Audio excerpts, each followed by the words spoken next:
Hello বন্ধুরা, আমি মিতা। আমার চ্যানেলে আপনাদের সবাইকে স্বাগত জানাই। আজকে আমি আপনাদের জন্য একটা তেল ছাড়া টিফিনের রেসিপি নিয়ে এসেছি। আশা করি আপনাদের খুব ভালো লাগবে। এই গরমের সময় অতিরিক্ত তেল মশলা না খেয়ে একবার আমার মতো করে এইভাবে টিফিন বানিয়ে স্কুল কিংবা অফিসের টিফিনে দিতে পারেন। আবার সকালের জলখাবারের জন্য এই টিফিনটা খেতে দুর্দান্ত লাগবে। আর টিফিনটা দেখুন কতটা নরম হয়েছে। আর এই টিফিনটা আজকে আমি নর্মাল যে সেদ্ধ চাল, ভাতের জন্য যে চালটা আমরা ব্যবহার করি, ঠিক সেই চাল দিয়ে এই টিফিনটা বানিয়ে দেখাবো আপনাদেরকে। আর এই টিফিনটা দেখতেও যেমন সুন্দর হয়, খেতেও দুর্দান্ত লাগে। আর এই টিফিন বানানোর জন্য এখানে আমি 1 কাপ চাল নিয়েছি। এটা সেদ্ধ চাল, যে চালের আমরা সাধারণত ভাত খেয়ে থাকি সেই চাল নিয়েছি। এখানে আমি 1 কাপ চাল নিয়েছি। আপনারা নিজেদের প্রয়োজন মতো চালটা বেশি কিংবা কম করে নিতে পারেন। এরপর চালটাকে আমি 3 থেকে 4 বার জল দিয়ে ভালো করে ধুয়ে নেব। তারপর আমি এখানে চালটা 4 থেকে 5 ঘন্টা ভিজিয়ে রাখবো। আর এখানে চালটা একটু বেশি সময় নিয়ে ভিজিয়ে রাখতে হবে, যেহেতু সেদ্ধ চাল ভিজতে অনেকটাই সময় লাগে। দেখুন চালটা ভালো করে ধুয়ে নিয়েছি। এরপর জল দিয়ে আমি ভিজিয়ে রাখবো। এখানে আমি 4 থেকে 5 ঘন্টা চালটাকে ভিজিয়ে রাখবো। আর বন্ধুরা অবশ্যই ফুল ভিডিওটি দেখবেন আর একটা লাইক দেবেন। আপনাদের একটা লাইক আমাকে নতুন ভিডিও বানাতে উৎসাহ জাগায়। দেখুন এখানে আমি 5 ঘন্টা চালটাকে ভিজিয়ে রেখেছিলাম। আর চালটা দেখুন খুব সুন্দরভাবে ভিজে গেছে। এরপর মিক্সার গ্রাইন্ডারে চালটাকে বেটে নেব। এখানে যেহেতু মিক্সার গ্রাইন্ডারের জারটা আমার ছোট আছে, তাই আমি একসঙ্গে জল দেব না। প্রথমে চাল দিয়ে 1 মিনিট থেকে 1.5 মিনিট চালটাকে বেটে নেবার পর হাফ কাপ মতো জল দিয়েছি। দিয়ে দেখুন এখানে চালটাকে বেটে নিয়েছি। আর চাল বাটাটা ঠিক সুজি যেরকম লাগে ঠিক সেই রকমভাবে চালটাকে বেটে নিতে হবে। দেখুন আপনাদের কাছ থেকে দেখাচ্ছি, দেখুন ঠিক এইরকমভাবে বেটে নিতে হবে। এরপর বেটে রাখা চালটা একটা বড় জায়গাতে ঢেলে নিলাম।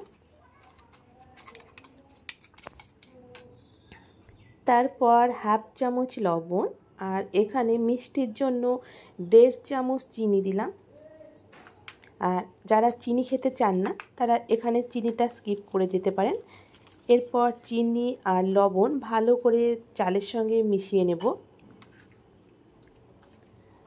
আর এখানে একটা মিডিয়াম ঘনত্বের চালের ব্যাটারটা বানিয়ে নিতে হবে, তাই জলটা একসঙ্গে দেব না, অল্প অল্প করে জল দিয়ে এখানে ভালো করে ফেটিয়ে নেব।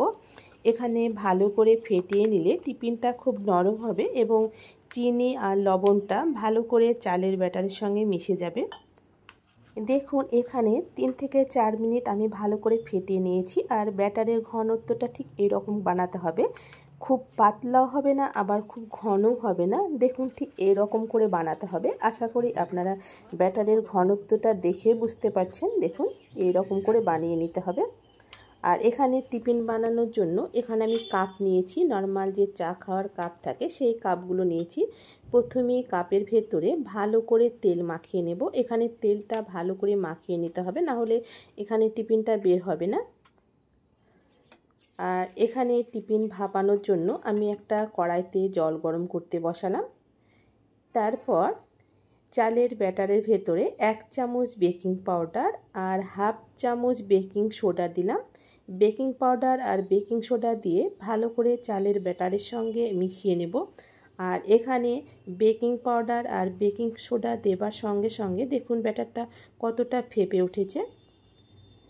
আর বেকিং পাউডার আর বেকিং সোডা দেবার সঙ্গে সঙ্গে এখানে টিফিনটা বানিয়ে নিতে হবে, তাই বেকিং পাউডার আর বেকিং সোডা দেবার আগে কাপে আপনারা আগে থেকে তেল মাখিয়ে রাখবেন আর গরম জল করতে বসিয়ে রাখবেন, তাহলে খুব সহজেই এখানে টিফিনটা বানানো হয়ে যাবে। আর এখানে হাফ কাপ করে চালের ব্যাটারটা দিতে হবে, পুরো ভর্তি করে দেওয়া যাবে না। দেখুন ঠিক এই রকম একটু ফাঁকা রেখে ব্যাটারটা দিতে হবে। আপনারা এইভাবে চা খাওয়ার কাপে করেও টিফিনটা বানিয়ে নিতে পারেন, আবার ছোট ছোট বাটি কিংবা গ্লাসে করেও টিফিনটা বানিয়ে নিতে পারেন। এরপর হাত দিয়ে একটু ঝাঁকিয়ে নিলাম যাতে ব্যাটারের ভেতরে কোনো অংশে ফাঁকা না থাকে। এরপর কড়াইয়ের ভেতরে আমি কাপগুলো সাজিয়ে দেব। আর জলটা বেশি দেবেন না, কাপের তলাতে যতটুকু জল থাকবে ততটুকু পরিমাণ জল দিয়ে এখানে টিফিনটা ভাপিয়ে নিতে হবে। এর চাইতে বেশি জল দিলে আপনার জলটা ফুটে ওঠে টিফিনের ভেতরে ঢুকে যাবে। এরপর আমি 10 মিনিট ভাপিয়ে নিলে এখানে টিফিনটা হয়ে যাবে। এদিকে টিফিনটা ভাপানো হতে হতে আমি একটা চাটনি বানিয়ে নেব। চাটনি বানানোর জন্য এখানে আমি ছোট সাইজের 4টে টমেটো নিয়েছি। টমেটোর বোটাটাকে কেটে ফেলে দেব। তারপর মাঝে মাঝে ছুরি দিয়ে হালকা করে এইভাবে কেটে দেব যাতে খোসাটা খুব সহজে উঠে যায়। আর টমেটো সেদ্ধ করবার জন্য এখানে আমি একটা জায়গাতে জল গরম করতে বসিয়েছিলাম। এরপর জলের ভেতরে টমেটো, 5-6 কোয়া রসুন, আর এখানে আমি 4টে শুকনো লঙ্কা দিলাম। ঝালটা অবশ্যই আপনারা নিজেদের পছন্দ মতো দেবেন, কিন্তু এখানে আমি চাটনিটা একটু ঝাল ঝাল করে বানানোর জন্য শুকনো লঙ্কার পরিমাণটা একটু বেশি দিলাম। দেখুন 4 থেকে 5 মিনিট ফুটিয়ে নিয়েছি। এদিকে টমেটো সেদ্ধ হয়ে গেছে। এরপর টমেটো জল থেকে উঠিয়ে নেব। টমেটোটা হালকা ঠান্ডা করে নিয়ে এরপর ওপর থেকে টমেটোর খোসাটাকে ছাড়িয়ে নেব। আর যেহেতু টমেটো মাঝে মাঝে ছুরি দিয়ে কেটে দিয়েছিলাম, তাই সেদ্ধ করবার পর খুব সহজে এখানে টমেটোর খোসাগুলো বের হয়ে যাবে। দেখুন আমি 4টে টমেটোর খোসাটাকে ছাড়িয়ে নিয়েছি। এরপর ছুরি দিয়ে ছোট ছোট করে কেটে নেব। আর আজকের টিফিনটা আমি সম্পূর্ণ তেল ছাড়া বানাচ্ছি, আপনারা দেখলেই বুঝতে পারবেন। দেখুন টমেটো কেটে নেবার পর আমি মিক্সার গ্রাইন্ডারে টমেটো দেব। তারপর সেদ্ধ করে রাখা রসুন আর শুকনো লঙ্কা দিলাম।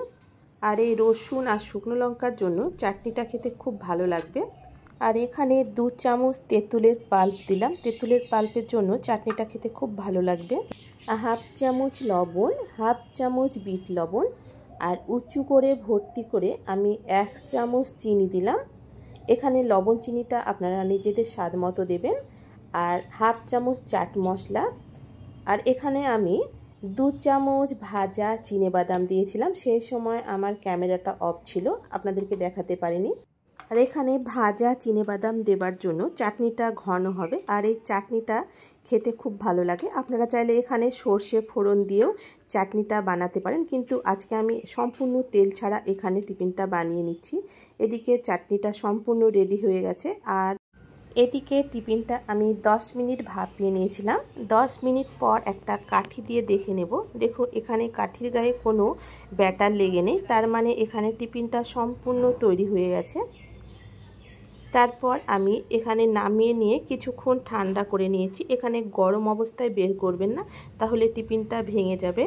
আমি কিছুক্ষণ ঠান্ডা করে নেবার পর ছুরি দিয়ে চারিধারে এইভাবে ছাড়িয়ে দেব। আর যেহেতু তেল মাখিয়ে নিয়েছিলাম, তাই টিফিনটা খুব সহজে বের হয়ে যাবে। দেখুন আপনাদেরকে দেখাচ্ছি। আর দেখুন কতটা লোভনীয় হয়েছে। একই রকমভাবে আমি সব টিফিনগুলো বের করে নেব। আর দেখুন টিফিনটা দেখে বুঝতে পারছেন। এরপর আমি আপনাদেরকে টিফিনটা কেটে দেখাচ্ছি। আর নরমটা তো আশা করি আপনারা দেখে বুঝতে পারছেন।